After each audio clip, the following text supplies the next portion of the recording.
Hello. How are we, guys? We okay? Arsenal. Happy days, eh? Not too bad, not too bad. To be honest with you, I have actually, obviously, first of all, I want to say a big thank you for, inviting me to Arsenal Football Club. Brilliant stadium, amazing. I've actually just been invited, I've actually just been booked to do Tottenham Hotspur's end of season party. It's tomorrow. I'm not wrong, am I? I'm not wrong. Well, listen, I am here to bring some big names from the world of football, and we are going to start with a man, probably not popular, but this man, massive news at the moment with this man. Will he stay, will he go? Mr. Harry Kane is with me now. Harry Kane. And Harry, what's going on? Bayern Munich have came in for you. Will this move happen? And do you want to leave Tottenham Hotspur, Harry?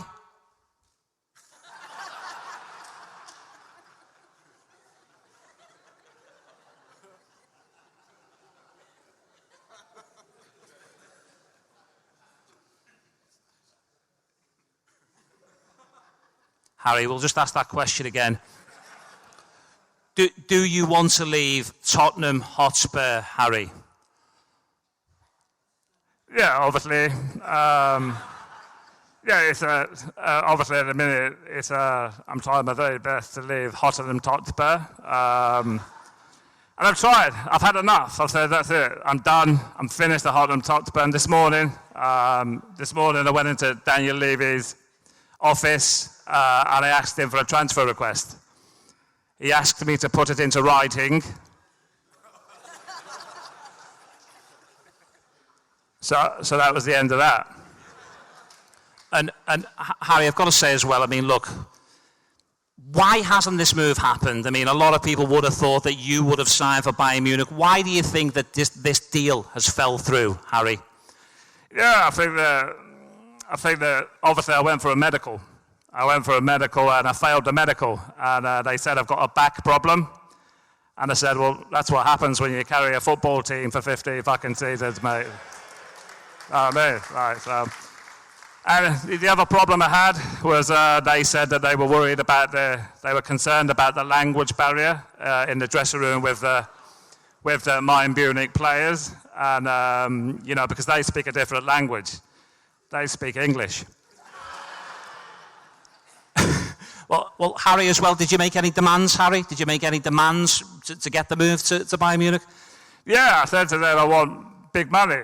I said to them straight away. They offered me 500 grand a week. I said, double that and give me 250 straight away. And then I said to them, I want to pick my own squad number. I want to pick my own squad number 10, the stick in the circle. Yeah, pick that one. So, yeah. But we'll move away slightly now, Harry, before we move on to our next manager, next player or manager. Look, England, what do you think? Obviously, you've got a big tournament coming up. Do you think England can win the next big tournament? I think it's the Euros that are next up. Can England win the Euros next year, Harry? Yeah, I think it's going to be quite difficult. It's going to be very tough. We've got to avoid the South American teams. Yeah, we have to, like Germany or Spain, because obviously they won't get a result. Thank you very much, Harry Kane. Thank you very much, guys. Thank you very much. Thank you, guys. We're going to move on. And from the current captain of England to a former captain of England, now coaching and managing in America, Mr. Wayne Rooney is with us now. Mr. Wayne Rooney is with us. And Wayne, look, you made a big move now coaching in America. Are you finding life okay there, Wayne? Are you adapting to life managing in America, Wayne?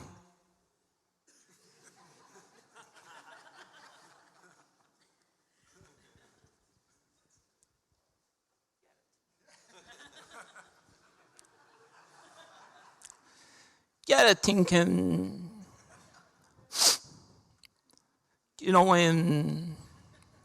of course, it's, of course, I think that, obviously, when you get great, when the chance, what is it?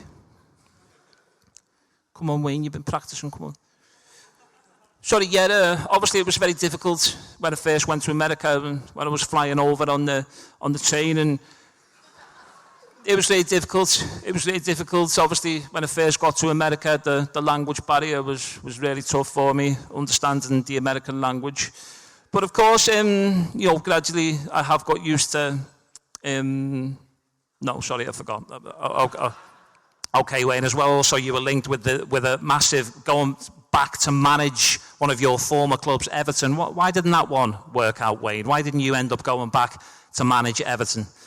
Well, negotiations were really tough. It was very difficult. Of course, Everton, they offered me 12 months, a 12-month contract, and I said no. I want more than that. I want a year. But that didn't work out. And just one more question before we move on, Wayne. Who's the toughest manager? Who's the toughest manager you've ever worked for? I'd have to say Sir Alex Ferguson. Sir Alex Ferguson was he was quite mean. He was quite mean. And one day in training, I said, Gaffer, I've got a stone in my boot. He said, you've got 35 stone in the other boot, Fataz. Thank you very much. Wayne Rooney. Thank you very much, guys. Thank you. We're going to move. I want to speak to a former manager of Arsenal now. A man now with Aston Villa. Mr. Unai Emery is with me now. And Unai, only a year here. It was always going to be difficult filling in Arsene Wenger's boots. It was difficult. I mean, if you could sum up your time, Unai, as Arsenal manager, how would you sum it up?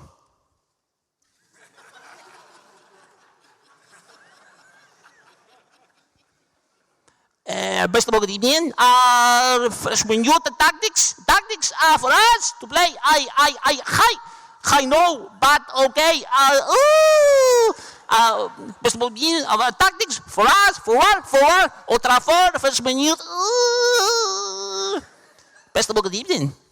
Thank you very much, Unai Emery. Thank you. I thought he said it well. Thank you, guys. Thank you. We're going to move on, and we're going to speak to the manager of Everton now, Mr. Sean Dyche is with us, Mr. Sean Dyche. And Sean, big job at Everton. I mean, obviously not a great job to walk into. I mean, where do you think Everton need to improve, Sean? I think the way we are and the way we play the game, we've just got to go out and play really good. You know, the boys are working hard and doing what they can. And I said before, you know, the boys just got to be physical, got to be hard. And, of course, when I went into Everton, the players, you know what they were eating? They were eating chicken, salad, avocados. I changed all that. I want you to be real men. So now the boys are eating bricks, nails, wood. That's the way I am, you know, a real man. But for me personally, you know, the boys are only struggling in one particular area, the pitch. Apart from that, you know, I think we're doing really well. Thank you very much, Sean Dyche. Thank you, Sean. Thank you, guys. Thank you. We're going to speak to, well, a man who has jumped onto the Saudi gravy train. Mr. Steven Gerrard is with us now. And Steven, look, you made a big decision to go to Saudi Arabia. I mean, why have you decided to go to Saudi Arabia in such a poor league compared to the Premier League? Why have you decided to go there, Steven?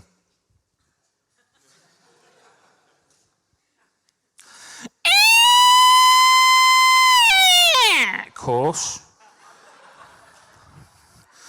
Look, for me personally, it was the first thing that attracted me to the multi-billionaire, rich, pots of gold Saudi Arabian club, Al Ettifaqi,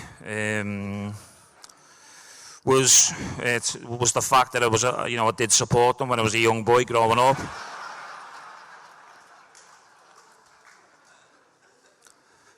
They're an incredible team. I've been following them, ever since they were formed last week, and I'm very proud to be there. I really am. It's a great club. It's an incredible club. And I did grow up in a little village just outside Saudi Arabia called Liverpool, but I'm very proud to be there. And Steve, I've got to ask you as well. I mean, obviously Jordan Henderson's gone there. A lot of players have gone there. How are you finding the standard with some of the other players, Stephen? It's a big drop of standard, isn't it? Yeah, of course. It's really tough. Some of the boys are not very good. One particular guy looks like he's never kicked a ball in his life. Can't understand the word he says. It's an embarrassment, really. I'm just disappointed to pay Liverpool 12 million for him. But, yeah, of course. Thank you very much, Stephen Gerrard. Thank you. Thank you, guys. Thank you. We're going to speak to the manager of Crystal Palace now, Mr. Roy Hodgson is with us. And Roy, back in football at the age of 113. I mean, look, Roy, listen, can Crystal Palace win a trophy this season? Could Crystal Palace actually win a trophy, Roy?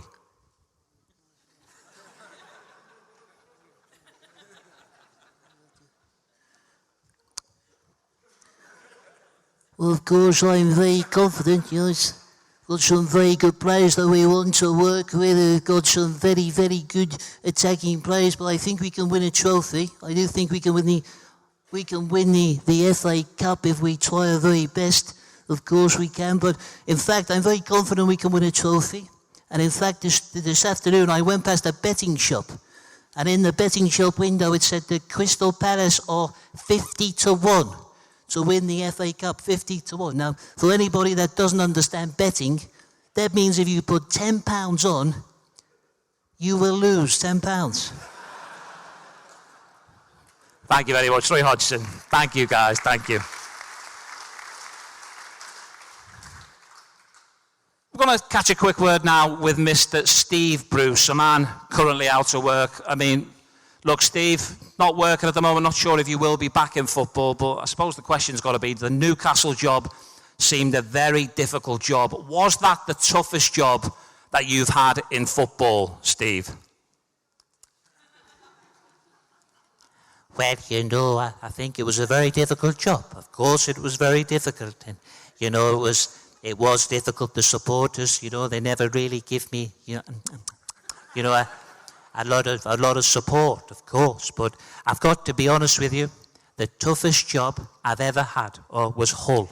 Oh, well, you know, Hull City. I remember when they rang me, I was in my car, and they said, "You want to come and manage Hull City?" And I put my sat-nav on in the car, and, I'm not very good with the digit things, and I accidentally typed hell into my sat-nav. And guess where it took me? Tottenham fucking Hotspur, that's where.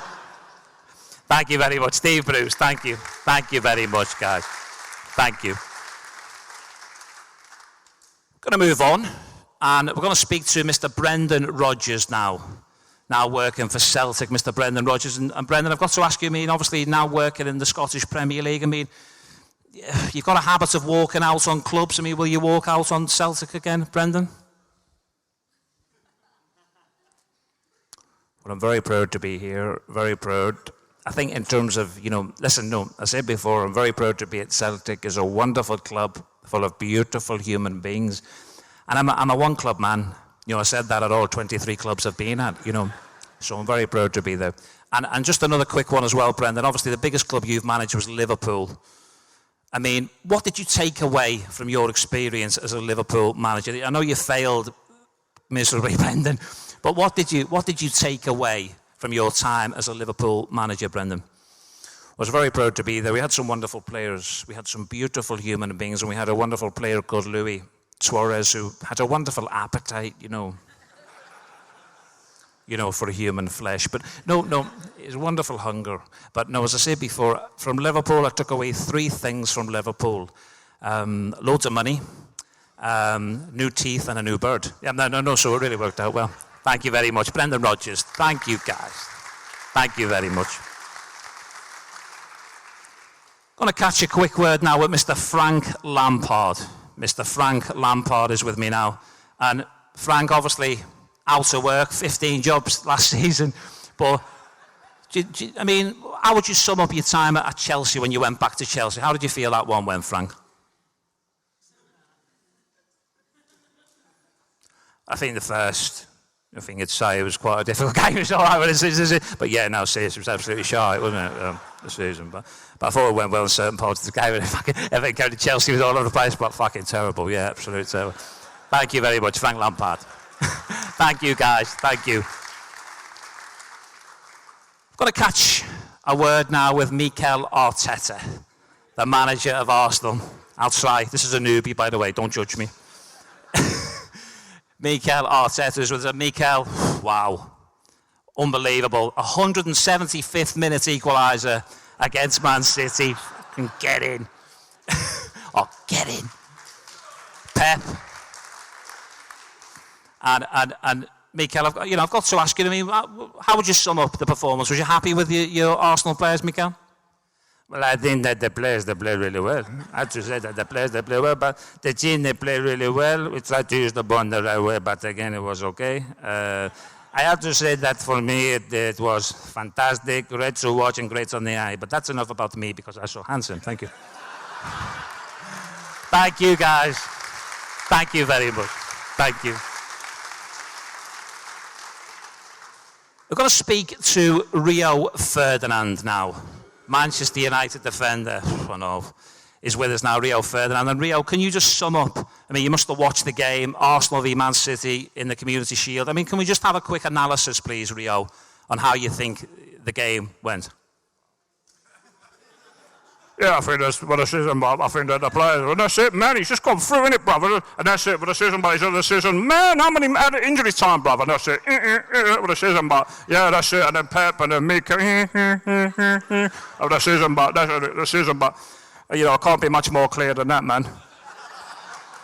Rio Ferdinand, thank you, guys. Thank you. We're going to speak to Rafa Benitez now. Mr. Rafa Benitez is with us now. And Rafa, I've got to ask you, you've managed a lot of clubs, managed some unbelievable players. Who's the best player that you've managed, Rafa? Yeah, I have to say that sometimes when you play with the squad, and you have sometimes the players that work so hard for the club, this will be good, but of course we had work with Steve Gerrard, Carragher, Ronaldo, was a lot of the good players that work so hard.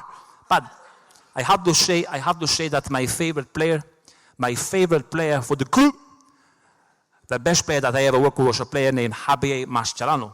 He was my favorite player, and the reason that Mascherano was my favorite player was he was so hard, he was so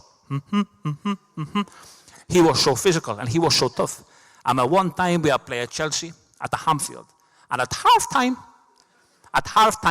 Mascherano, he was so tough, he came into the dressing room with a big gashed leg. We still don't know whose leg that was. Rafa Benitez, thank you very much. Thank you, guys. Thank you so much. Just a few more people to speak to. We're going to speak to Mr. Harry Redknapp first. Mr. Harry Redknapp is with us. And Harry, look, have you had any offers to come back into football? Has anyone been in touch, Harry, about a potential managerial job?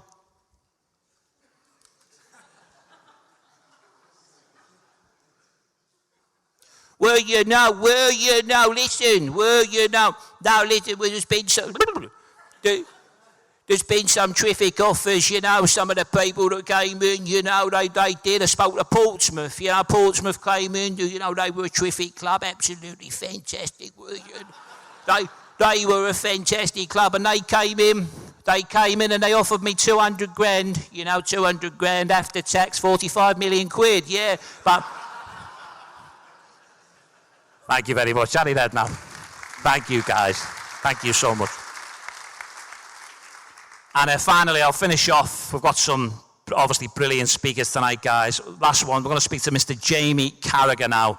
Sky Sports pundit is with us. And Jamie, can we just have an analysis of the Premier League season, last season, or in fact, a preview of this season, just in a few words, please, Jamie, as clear as you can, please, Jamie. Man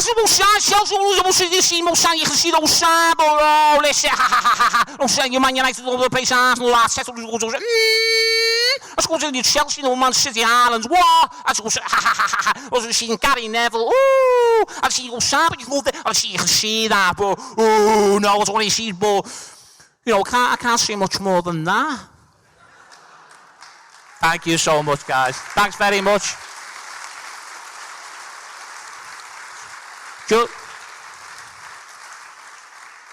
Thanks so much. Such a brilliant crowd. Thank you so much, guys. Obviously, it's been a pleasure to be invited here tonight. You've been a great crowd. And I'm not just saying it, but, and I said this a few years ago about Mikel Arteta and about Arsenal, going places, absolutely brilliant last season. Now, obviously, as a Liverpool fan, of course, I was devastated when Man City caught you up. But I tell you what, this season with Declan Rice as well, I'm no crazy football expert, but I think Arsenal's got a bright future. So best of luck, guys. Yeah, thank you.